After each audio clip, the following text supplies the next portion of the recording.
আমি তোমাদের ওইদিকে যাচ্ছিলাম। কোথায় যাচ্ছ? বাড়িতে অতিথি এসেছে তো, তাই বড় মা বাজারে পাঠালো। তোমাদের অনেক কষ্ট হয় তাই না? আমাদের আবার কিসের কষ্ট, আমরা ভালোই আছি। না ভাই, বউ মিথ্যা বলছে। বড় মা তোমাদের ঠিক মতন খেতেই দেয় না। আজকের পর থেকে যা দরকার হবে আমাকে বলবি। এই নাও আমার কার্ড। বাজার করতে দেরি হলে বড় মা আবার বকাবকি করবে। চল আজু। দুদিন পরে আজিজের সাথে তোরবি, কিছু কেনা থাকলে কিনে নিলিস। বড় মা, আজিজ খুব একটা ভালো ছেলে না। চুপ কর, তোর সাথে মতবাদ চাইতে যাচ্ছে নাকি? আজিজের সঙ্গে তোরবি হবে। তোমার কি আজিজ ভাইকে পছন্দ না বাবু? আমাদের মতো অনাথদের পছন্দ অপছন্দ বলে কিছু থাকে না। বেঁচে থাকার লাগি সব সহ্য করে নিতে হয়। চলো বাবু, বড় আব্বুকে কি বলি? সাথীকে আমি পাবো তো? আগে ওর সম্পত্তি আমি পাবো, তারপর তুমি সাথীকে পাবে। আমার সাথীকে পাওয়ার সাথে আপনার সম্পত্তি পাওয়ার কি সম্পর্ক? সম্পর্ক এটাই, সাথীর যে স্বামী হবে সে হবে লক্ষ লক্ষ টাকার মালিক। ভালো মানুষের মুখোশ পরে থাকতে ভালোই পারেন দেখছি। আজ এত বছর যে সম্পত্তি পাওয়ার এসে আমি অপেক্ষা করছি, আর মাত্র কিছুদিন।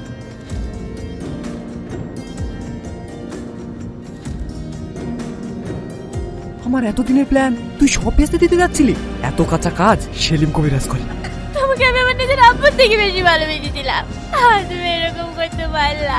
শুনে খুব ভালো করেছিস, আমাকে আর ভালো মানুষের মুখোশ পরে থাকতে হলো না। মায়া যাও, ওকে সাজিয়ে দাও, আজ কি ওর বিয়ে দিয়ে দেবো। আমি মরে গেলে বিয়ে করবো না। বিয়ে করবি নি?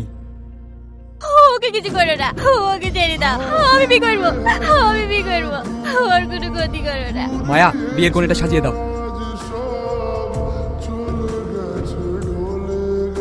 ওদের দুজনকে অনেক সুন্দর মানিয়েছে, তাই না? বলো মা, কবুল। বন্ধ করো এই বিয়ে। তুমি কে? আমি যেই হই না কেন এই বিয়ে বন্ধ করো। বিয়ে কেন হবে না? কারণ তুমি যাকে বিয়ে করছো সেই বিয়েতে রাজি না। অফিসার, অ্যারেস্ট করুন এদের। সম্পত্তি লিপে জোর করে বিয়ে দিচ্ছে। আপনাকে কোনটা জোর করে দিয়ে দিচ্ছে? হ্যাঁ, এর আমার ভাইকে আটকে রেখে জোর করে আমার বিয়ে দিচ্ছিল। এত বড় ক্রাইম! কনস্টেবল, অ্যারেস্ট করে ওদের।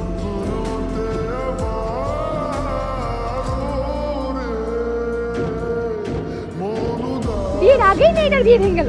এমনিতেই ওনার, একে আবার কে বিয়ে করবে? চুপ করো তুমি। আমি ওকে বিয়ে করব।